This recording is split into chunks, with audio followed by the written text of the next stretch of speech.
Adaora, a beautiful girl with the skin as smooth as the richest ebony and the eyes that sparkled like the morning sun, was the pride of her village. Every young man who saw her instantly fell in love, and every woman wished to be her. Her beauty was legendary, and her smile lit up even the darkest corners of the town. But Adaora was not just admired for her beauty. She was known for her kindness, intelligence, and the warmth she shared with everyone around her. But there was one thing that set her apart. Adaora had a heart that saw beyond appearances, beyond wealth and status. She believed in love more than anything else. So when she met Obinna, a poor young man who worked as a carpenter in the village, her heart fluttered. He wasn't handsome in the way the other men were, and he had no riches to offer. But what he had was ambition and an unmatched kindness that made Adora's heart race. Obinna was humble but had dreams that soared higher than the mountains that surrounded their village. He worked tirelessly every day, carving beautiful furniture with his hands, even though he had little to show for his efforts. His clothes were worn out, and his house was a modest mud hut at the edge of the village. Yet Adaora saw the fire in his eyes, the determination that he would one day rise above his circumstances. The first time they spoke, Adaora was fetching water from the village well. Obinna, struggling to lift a heavy piece of timber, dropped it when he saw her walking towards him. Their eyes met, and something unspoken passed between them. There was no grand confession or romantic gesture, just a simple, quiet understanding. Adaora smiled, and in that moment she knew this was the man she had been waiting for. From that day on, they saw each other often. Adaora would visit him at his workplace, and they would talk about their dreams. She admired his resilience, and he adored her gentle spirit. The days turned into weeks, and their bond grew stronger with each passing moment. Obinna would carve small tokens for Adaora, a necklace from wool, a bracelet made of fine twigs, and even a small wooden bird that flew round in circles. These small gifts spoke volumes. Adaora would smile every time she received one, her heart swelling with affection. Their relationship was simple but full of joy. They would walk hand in hand to the village market, sharing stories and laughing. Obinna had little to offer, but Adaora never seemed to mind. She believed in him, in his potentials, and that was enough for her. However, as their love flourished, so did the whispers from the people around them. Adora's friends, elegant and rich girls who were well-dressed and married to men of wealth, began to express their concern. Adaora, why are you wasting your time with him? He's poor and he has nothing to offer you. He can barely feed himself, one of her friends, Ngozi, would say whenever they met. At first, Adaora dismissed these remarks, but as time went on, she began to feel the weight of their words. She saw how her friends were courted by men of stature, how they were lavish with gifts, and how their lives seemed secure. Meanwhile, Obinna still struggled. He works from dawn till dusk, but his earnings were meager. Often, Adaora would find herself feeding him, sharing her own meals, knowing that his stomach was empty after a hard day's work. The burden of this became too heavy for Adaora. She couldn't help but wonder if her friends were right. Was she just a fool for loving a man who had nothing to offer?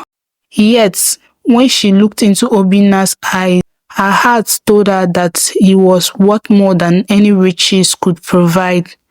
But doubts began to creep in, whispering that perhaps love wasn't enough. Adora's friends were relentless. Every time they saw her with Obinna, they would shake their head, pity in their eyes. Adora, you're wasting your beauty on this man. You deserve better, they would say. Adora started questioning herself. Was she settling for less? She wondered if the life she dreamed of could ever be fulfilled with a poor man like Obinna. Obinna, oblivious to the tension Adora was feeling, continued to love her with all his heart.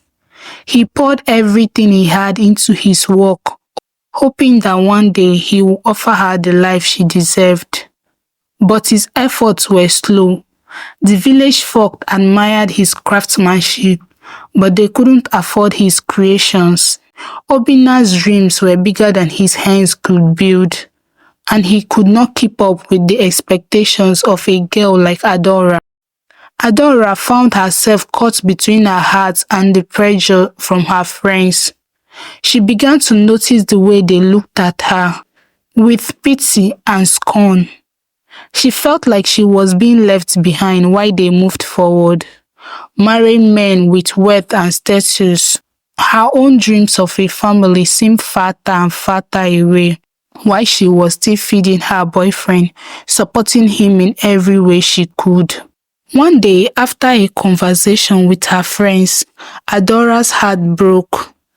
They had convinced her that Obinna would never rise above his poverty, that his future was bleak.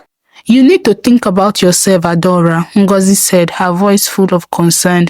You deserve a life of comfort, not a life of struggle. Adora cried that night, torn between her love for Obinna and the fear that he might never be able to give her the life she dreamed of. She needed more stability, more security. Her friends' voices echoed in her mind, drowning out the love she had for him. Adora tried to convince herself that her doubts were just temporary, but deep down she knew she couldn't go on. The burden of supporting Obinna financially was exhausting. She began to pull away from him, distancing herself from their once beautiful relationship. One day she made the decision she would marry someone who could offer her the comforts and security she longed for. A man who could provide for her and give her the life her friends had. She knew it was painful, but she thought it was the only way forward. Obinna, unaware of her inner tumor, continued to love her with the same passion he had from the beginning. He worked harder than ever, hoping to make Adora proud. But when he went to visit her one fateful afternoon, he saw something that broke his heart. Adora was sitting with another man, one of the wealthiest men in the village, dressed in fine clothes and surrounded by expensive gifts. Obinna left without saying a word.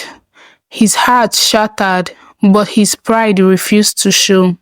Adora has made her choice. He could not compete with wealth. He could not compete with security. The wedding came quickly, and Obinna, with a heavy heart, moved away to a neighboring town. Years passed and Adora had children, living a life of luxury with her wealthy husband. But despite the comforts of her life, a part of her was always missing. She missed the simple love she shared with Obinna, the quiet moments of understanding that no amount of wealth could replace. Obinna, meanwhile, never forgot Adora. He worked hard, saved every penny, and eventually became successful. His craftsmanship was recognized far and wide, and he built a business that flourished. His name became synonymous with excellence, and he grew wealthy. Yet in his heart there was always a void. He had everything he had ever wanted except for Adora. He married a beautiful woman, but their relationship was never as pure or deep as his love for Adora. Still, he moved forward, building a life that had eluded him in the past.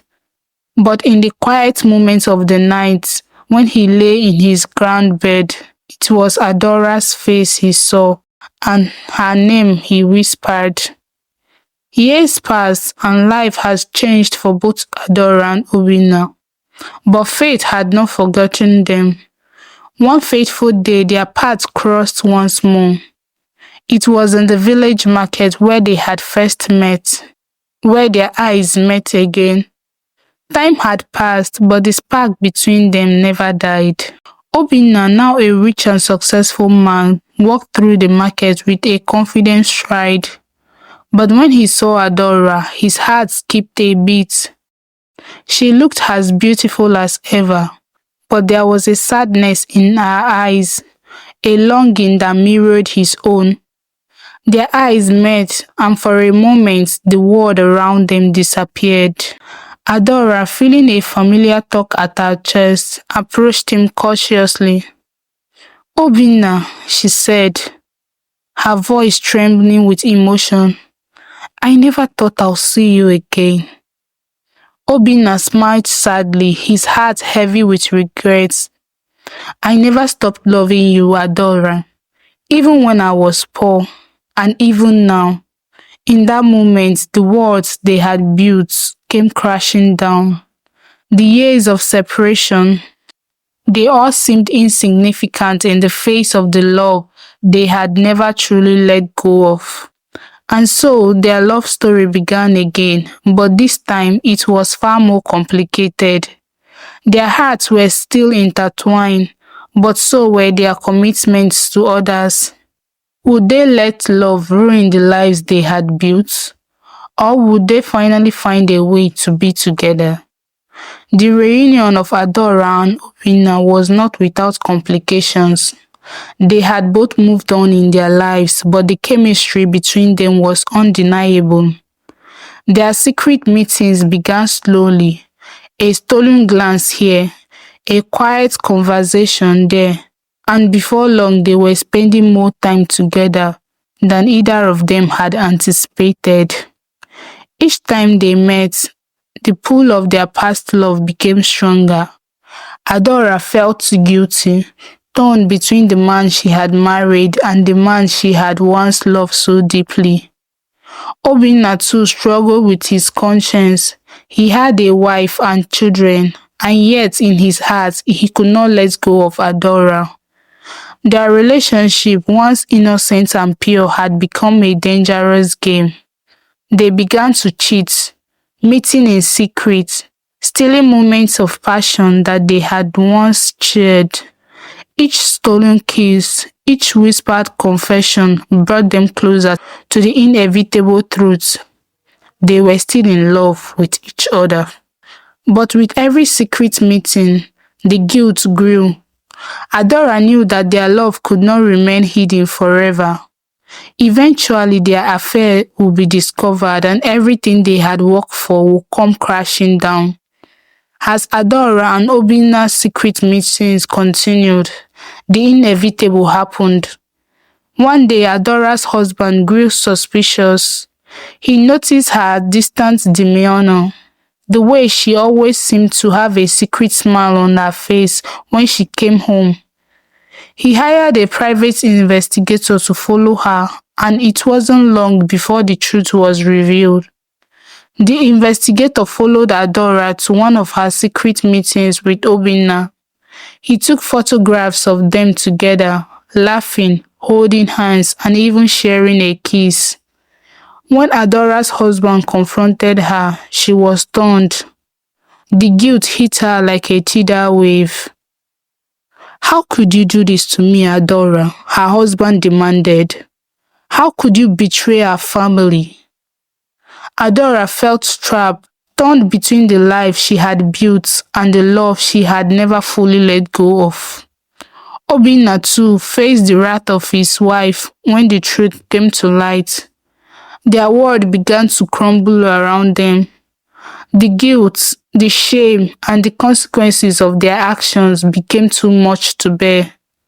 The fallout from their affair was swift and unforgiving. Adora's marriage ended in divorce. Obinna's wife too left him, taking their children with him. Both of them lost everything they had built. The love, the family, the security. The village, once proud of their success, now whispered in judgment. Adaora and Obinna were no longer seen as the beloved couple they once were. They had become pariahs, their love story a tragic tale of betrayal and loss. But even as their world collapsed, they found solace in each other. They had made their choices and now they had to live with the consequences. They were free, but at what cost? Obinna and Adaora stood at a crossroad. They had lost everything: money, families, and reputations. But one thing remained: their love for each other. They had learned the hard way that love could be both beautiful and destructive. Now, as they stood together, they had to decide whether they could rebuild their lives from the ground up. Would they find redemption? Or would the shadows of their past continue to haunt them forever? Their journey was far from over, and the road ahead was uncertain.